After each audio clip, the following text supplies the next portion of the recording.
Assalamualaikum warahmatullahi wabarakatuh. Selamat pagi, selamat berjumpa kembali Miss Monica dan teman-teman semuanya. Semoga dalam keadaan sehat selalu. Pada pertemuan kali ini masih dalam mata kuliah Intercultural Knowledge. Minggu kemarin kita sudah membahas negara Kuwait yang panasnya sangat luar biasa. Dan hari ini kita akan membahas sebuah negara yang sangat jauh di Samudra Pasifik sana. Ya betul, ini adalah New Zealand. Kita akan membahas kebudayaan New Zealand pada pokok bahasan komunikasi dan bahasa. Miss Monik dan teman-teman semua, saya di minggu ini tergabung dalam kelompok 12 dan akan memberikan pemaparan pada segmen pertama. Untuk segmen berikutnya nanti akan dipaparkan oleh anggota kelompok yang lain di channel YouTube yang berbeda. Baik, Miss Monica dan teman-teman semua, kita mulai saja. Kita mengenal dulu negara New Zealand. Ibu kota dari New Zealand itu adalah Wellington, mata uangnya New Zealand dollar, dan luas wilayahnya ini sekitar 268.000 km persegi. Ini mungkin setara 2 kali Pulau Madura kali. Suhunya cukup lumayan sejuk. Di musim panas itu antara 20 sampai 30. Ini sangat nyaman, dan musim dinginnya ini hampir mendekati titik nol. Ini 1 derajat sampai 10 derajat Celcius. Ini sangat dingin. Populasinya sendiri cuman ada 5 juta jiwa, sekitar 5 juta jiwa, dan 20%-nya itu adalah penduduk aslinya, sekitar 1 jiwaan. Itu untuk populasi. Dan bentang alamnya ini berbeda dengan Kuwait yang kita bahas minggu kemarin. Di New Zealand ini sangat beragam, ada puncak gunung, ada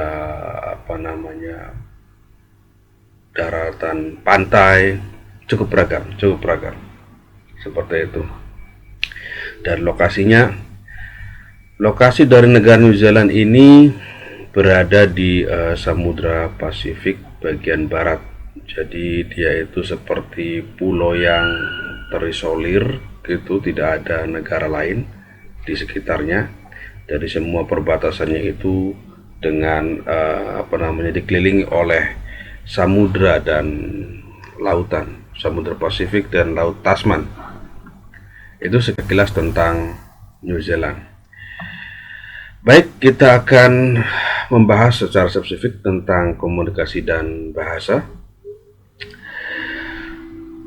Di New Zealand, suku atau orang aslinya adalah suku Maori. Masyarakat Maori adalah penduduk asli Selandia Baru yang memiliki populasi lebih dari 1 jiwa, yaitu sekitar 20%, telah disebutkan tadi. Dan mereka berasal dari bangsa Polinesia Timur dan menyebut negara tersebut sebagai Aotearoa atau tanah berawan putih yang panjang. Ini sekilas tentang suku Maori. Karena ketika kita membahas tentang komunikasi dan bahasa, tentu kita harus mengenal dulu penutur dari bahasa tersebut. Nah, bahasa Maori adalah Tereo Maori. Tereo Maori artinya bahasa Maori. Begitu. Tereo Maori termasuk dalam cabang Polinesia Timur dari keluarga bahasa Austronesia yang membentang dari Madagaskar hingga Hawaii dan Rapa Nui atau Pulau Paskah. Jadi mereka masih satu rumpun. Bahasa ini tiba bersama para pelaut pertama dan berkembang secara terisolasi selama berabad-abad, sehingga bahasa ini menciptakan dialeknya sendiri karena wilayah geografis yang mereka tinggali. Jadi ada sedikit perbedaan dialek dari bahasa induknya, seperti itu. Bahasa Maori ini adalah bahasa lisan. Mereka tidak mengenal tulisan, jadi penyebarannya itu dari mulut ke mulut, dari individu ke individu, seperti itu. Jadi mereka tidak mengenal yang namanya tulisan. Nah, sementara tulisan alfabet, tulisan Latin sendiri diadaptasi oleh para misionaris yang datang sekitar tahun 800-an. Jadi pada awalnya bahasa Maori ini tidak mengenal tulisan. Kemudian mereka mengadopsi tulisan Latin yang dibawa oleh para misionaris. Nah, lantas bagaimana metode penyebaran bahasa ini? Metode penyebarannya itu ditransmisikan melalui wayata. Wayata itu adalah lagu, dan waikorero, pidato atau ujaran atau orasi, dan juga karakia atau mantra, tapi tidak melalui teks. Jadi penyebaran bahasanya itu melalui lisan dan tidak ditulis. Itu sekilas tentang bahasa Maori. Lantas alat komunikasinya apa aja dari suku Maori ini?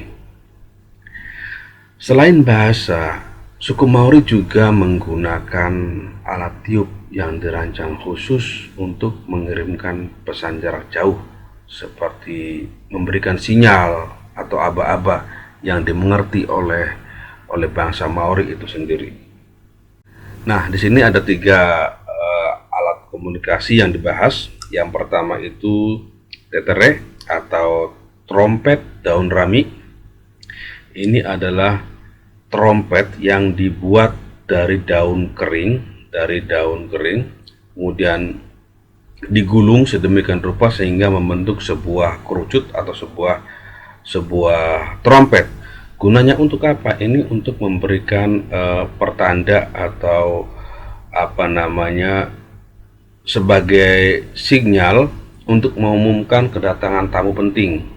Nah, jadi mereka sudah mengerti kalau trompet ini yang dipakai, ini akan ada sesuatu yang penting nih, akan ada orang besar yang datang, atau juga akan ada serangan yang datang. Jadi baik serangan, kondisi darurat, ataupun orang besar yang datang, itu masuk dalam kondisi penting. Jadi tidak melihat dari subjeknya, tapi dari keadaannya. Untuk keadaan penting, mereka memakai trompet ini sebagai alat komunikasinya.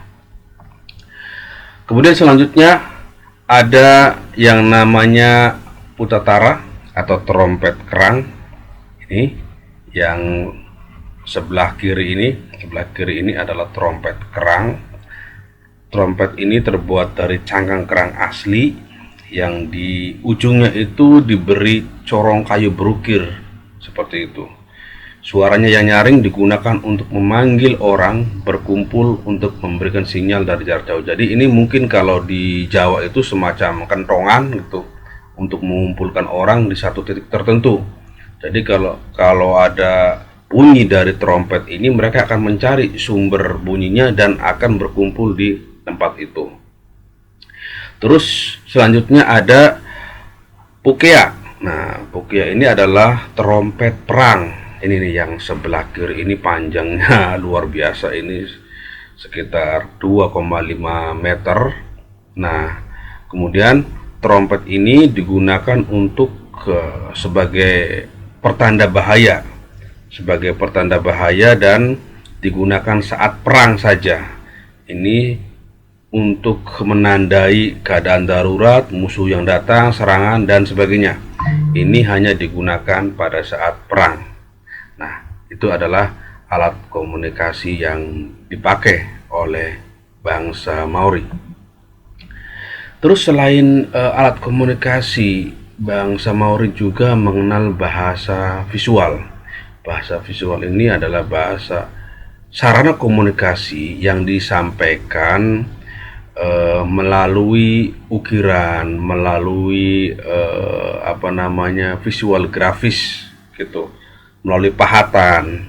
Nah, di sana mereka mengenal apa yang namanya wakairo atau sebuah panel ukiran atau pahatan gitu, yang menggambarkan silsilah, menggambarkan tentang sejarah Maori ataupun kisah tentang leluhur mereka itu dipahat. Kalau di kebudayaan Mesir mungkin mereka mengenal pahatan-pahatan di di batu, di dinding-dinding piramid, ada semacam ukiran-ukiran. Nah, bangsa Maori juga punya kebudayaan semacam itu, tapi mereka dipahatnya di kayu. Nah, kemudian kayunya itu dipasang di rumah-rumah mereka seperti itu. Terus selanjutnya ada yang namanya tamoko. Nah, tamoko ini adalah tato yang biasa terlihat pada tubuh orang-orang suku Maori ini. Nah, tato ini bukan sembarang tato karena ada fungsi dan maksud tertentu. Ini bisa menggambarkan pangkat, jadi kedudukan atau status sosial mereka juga bisa terlihat dari tatonya gitu. Atau juga bisa menggambarkan garis keturunan, ini nasabnya kemana, turunan siapa, seperti itu. Dan juga tentang prestasi seseorang, misalkan dia tuh berjasa dalam perang tertentu, nanti oleh ketua sukunya dikasih tato lambang tertentu, dan itu sebagai alat pengenal bahwa ini adalah seorang pahlawan atau orang yang berprestasi. Nah, kesimpulannya, jadi dari pemaparan tadi kita mendapat sebuah kesimpulan. Yang pertama, bahwa Te Reo Maori adalah bahasa lisan murni dan sekarang sudah menjadi bahasa nasional dari New Zealand. Tidak ada sistem tulisan asli yang ada sebelum kontak dengan Eropa, sehingga semua pengetahuan, sejarah, dan hukum harus diucapkan dan dilafalkan daripada dicatat. Jadi berbeda dengan budaya kita yang terbiasa mencatatkan sejarah atau kisah dalam bentuk prasasti. Nah, mereka sejarahnya itu diwariskan turun-temurun melalui lisan. Dan kelemahan dari tradisi ini ya sangat rapuh. Ketika dari satu orang ke orang lain informasinya kurang lengkap, ya maka generasi berikutnya tidak akan mengetahui sejarahnya secara utuh. Itu kelemahan dari bahasa lisan ini. Terus selain bahasa lisan, suku Maori juga menggunakan instrumen seperti utatara, pukea untuk mengirimkan sinyal jarak jauh. Ini seperti yang sudah dibahas tadi, selain bahasa, mereka juga menggunakan instrumen tertentu sebagai media komunikasi. Nah, selain bahasa lisan dan alat komunikasi, mereka juga memiliki bahasa visual, yaitu wakairo berupa ukiran dan juga tamoko berupa tato yang tertera di tubuh mereka sebagai komunikasi yang menggambarkan silsilah, status, dan kedudukan sosial mereka di antara bangsa-bangsa Maori. Baik, Miss Monica dan teman-teman semua, demikian pemaparan yang dapat saya sampaikan. Terima kasih atas perhatian, mohon maaf atas segala kekurangan. Kita ketemu di minggu depan di topik dan negara yang berbeda. Assalamualaikum warahmatullahi wabarakatuh. Selamat pagi semuanya. Bye-bye.